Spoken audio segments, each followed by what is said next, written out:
What is up everyone, Dan here, and today I'm going to be reviewing the first 5 episodes of Arrow Season 6.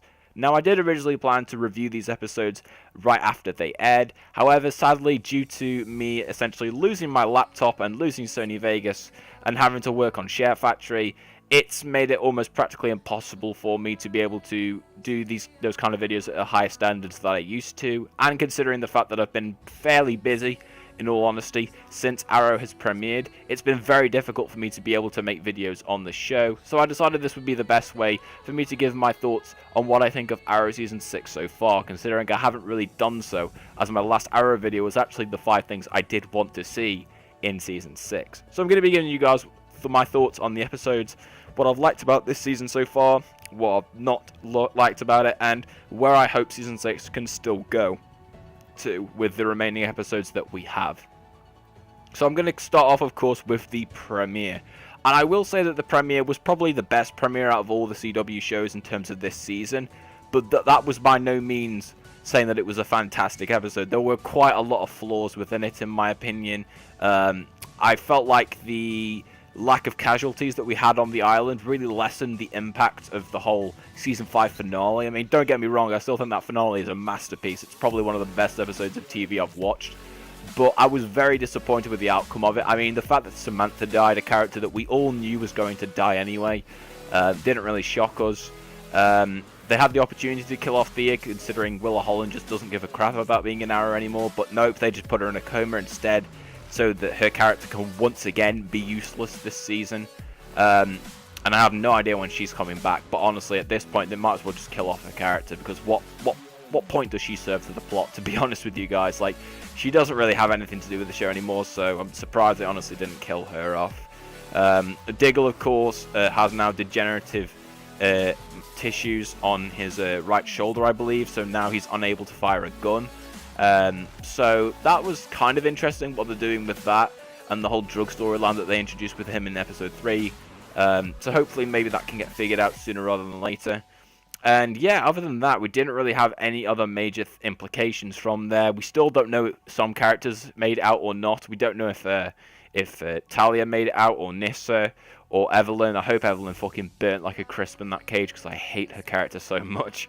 But the premiere was good. The fight scenes were amazing. I mean, it's James Bamford directing the episode, who is, of course, one of the stunt choreographers, and he's amazing with all that kind of stuff. So the episode, from an action standpoint, was amazing. The acting was amazing. The only 2 problems I really had with the episode, like I said, were I felt like they could have done more with the implications or the aftermath of the Lian Yu explosion, and also the actor for William. Like, I'm sorry, but this kid cannot act whatsoever. It was alright in Season 4 and Season 5 when he showed up, because he didn't really have to say a lot or do a lot. But here, he was just awful. His dialogue felt like it was written for someone who was about 7 years old, when this actor is supposed to be about, what, 13 or 14? So I was very, very annoyed with that, and it just felt very stupid, in my opinion, in the way of how it was written. I also felt like that one scene that Oliver and Felicity had was just clearly only inserted to just have Olicity in the episode, which I understand. It's the CW. They always prioritize drama and character relationships over story, but that scene just felt a little bit out of place, considering they didn't really have any other conversations like that throughout the remainder of the episode. So yeah, I liked the premiere, but nothing special. And before I go, I want to mention Black Siren as well, because she, of course, did appear in this episode. I really liked her in this episode. I think Katie Cassidy, as I've always said, plays a much better villain than she does a hero. And here she was just awesome. I loved her as Black Siren, and I just love the fact that we're going to be getting her as a main character in Season 6, even though she hasn't appeared in all of the episodes. I'm just happy that we're going to be getting her on a recurring basis, and I just really like what Katie did with her in this episode. I thought she was great. So now we move on to episode 2, which was, of course, the return of Anatoly. This was essentially the follow-up / implications of course, Oliver kind of severing his ties with the Bratva and Anatoly in episode 18 of Season 5. And I really liked this episode. I would honestly say that this was better than the premiere. I didn't have as many problems with it. I really liked the dynamic that Oliver and Anatoly had, considering these 2 people who we had seen form a really strong friendship in the flashbacks, and all of a sudden now they couldn't be further apart. They really do not like each other at all, and I really like what they did here. Anatoly's whole plan as we find out that he was kicked out of the Bratva and that he's trying to make his way back in, make a name for himself. I thought that was very, very cool of him, and it was very, very interesting. But yeah, everything about this episode I really liked. I liked that. I like the storyline that we find out that, of course, we find out in this episode that Diggle is actually suffering from, what's it called? Oh, I can't even remember what it's called now, but the muscle problems he's got that makes him unable to fire a gun. We get more context to that in this episode with Dinah finding out, which I thought was cool. The only real negative I had with the episode was the FBI agent. I believe her name is Samantha Watson. Let me know if I'm wrong with that in the comment section down below. I haven't got it in front of me to look at. But I just feel like her character is such a cliched FBI character. She has no drive to find them other than, oh, it's my job. Like, I just feel like she's a bit bland. There's no like deeper motive for it, and it just feels like that character could be played by anyone. It could be any person. Like, FBI characters in other shows, they usually have a very personal reason for doing it, but I get no sense of that off of her. So unless they give her more story, I feel like she's just going to become a very repetitive villain throughout this season of the show. But overall, I really did like this episode. Like I said, I thought it was better than the premiere. I really did enjoy it in general. And I just like the fact that we got Anatoly back, because I love Anatoly, and fingers crossed we can see even more of him this season. Then we had episode 3, of course, which was next of kin, because in the cliffhanger of the previous episode, Oliver officially gave Diggle the mantle of the Green Arrow, and we get to see him don the suit for the first time since, I believe, season 3. So that was really cool to see. Diggle working as the Green Arrow, of course, struggling with the fact that obviously he can't really fire anything because of his muscle issue that he's had since the island. I thought that was really cool. I mean, the fact that he got a sweet looking crossbow in this episode, like, I would pay good money to buy that crossbow because it looks fucking awesome to use. But I really liked the episode. From that perspective, I thought the villain was very weak, though, in my opinion. That Onyx villain, I believe was her name, who was actually a Batman villain. I just felt like she was very weak in this episode, very forgettable villain. And something I also noticed when I watched it, but I never saw them confirm in the episode, were those T-spheres that her and her men were using? Because they definitely looked a lot like T-spheres, so I hope they do address that later on in this season, because I found that very interesting when I first watched it. And of course, this episode we do find out that Diggle is taking drugs in order to essentially stop the pain that he's getting in his hand, so he can actually fire a gun / crossbow, which is pretty cool.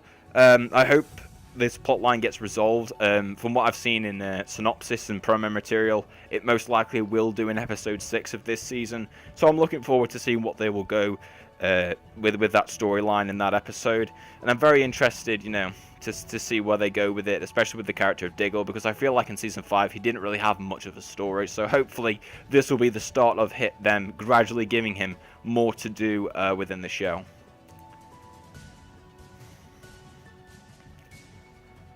I know people are probably going to be like, oh, why are you not mentioning everything from these episodes? Like I said, this is just my brief summary of the episodes, because like I said, I haven't really got a lot of time at the moment to review them separately, so I'm sorry if I don't mention a lot of stuff. But if you want to ask me questions about what I thought about certain things of the episode, just let me know in the comment section down below, and I'll be happy to respond to your questions down below there if you want any further context to what I thought of the episodes, in terms of plot points that I might have missed.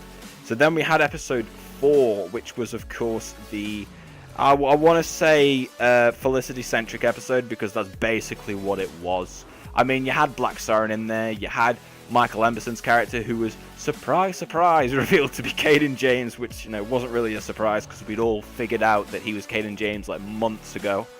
But yeah, this was easily the weakest episode of the season so far. I really wasn't a fan of it for quite a large part of it. Just in general, I didn't like the way it was stylized. I felt like the writing for Oliver Queen as a character, not Stephen Amell, I think Stephen Amell was good as always, but the character writing for Oliver Queen just was not good in this episode. I really don't like the actress who plays that former Helix girl. I can't remember what her name is, that's how much I remember of her character. But yeah, I really don't like her, the actress who plays her, and I think the character as well. I just find her very annoying in my opinion. I just don't find her anything that special, to be perfectly honest. I thought the fight choreography was good, but the issue I had was that every character just felt so forced into this story, like they didn't need to be there. I mean, like, Dinah pretty much had 2 lines of dialogue that really didn't make sense with her character, and I felt like we're only inserted there to make viewers aware that she, still existed in the episode. And Wild Dog didn't even really say anything much to be in the episode, to be perfectly honest. And heck, even Diggle wasn't given a lot to do. I mean, we didn't really get much of a story with Diggle in this episode. I mean, we just had the cliffhanger that he's taking drugs, and then the next story we get literally no character progression / plot with him in the episode, which just felt a little bit weird to me why it was done that way. I think the only real things I liked about the episode, in all honesty, were probably the fight scenes in the second half of the episode, because they were pretty good, and Black Siren, because of course she reappeared in this episode, and Caden James. They were probably the only things that I liked about the episode. Other than that, I honestly thought this was easily the worst episode of the season so far, which was a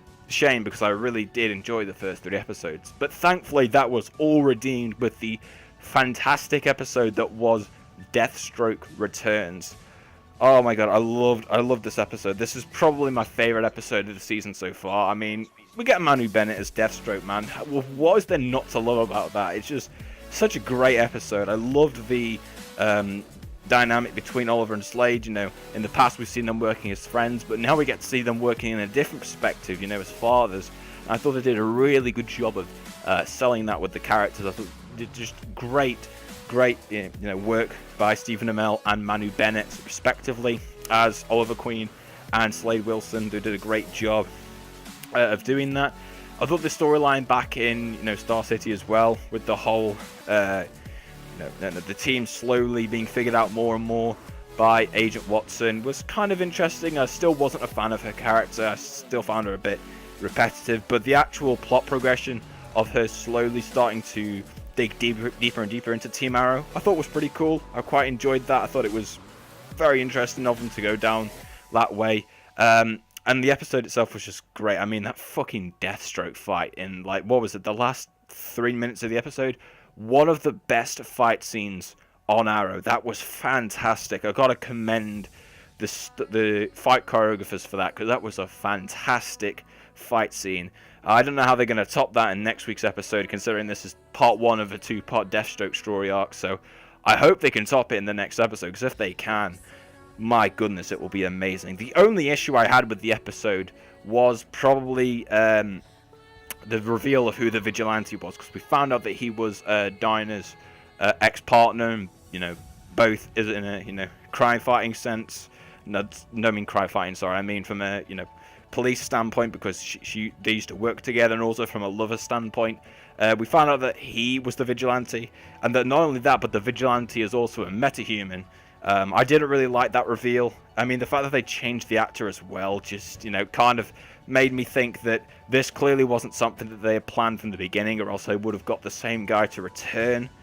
And I just feel like they kind of messed up the character of the vigilante in this episode. But other than that, I thought this was a great episode.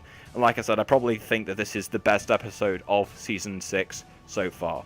So thank you all for watching, guys. Let me know in the comment section down below if there's anything else you want to talk to me about with this episode. I know I didn't go as in depth as I probably wish I could have done, but like I said, I just don't really have the time at the moment to be able to review these episodes individually.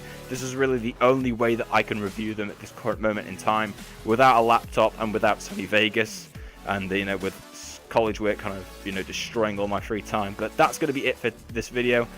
Let me know in the comment section if you want to know anything else. And with that being said, I would like to thank you all very much for watching the video, and I hope to see you again next time.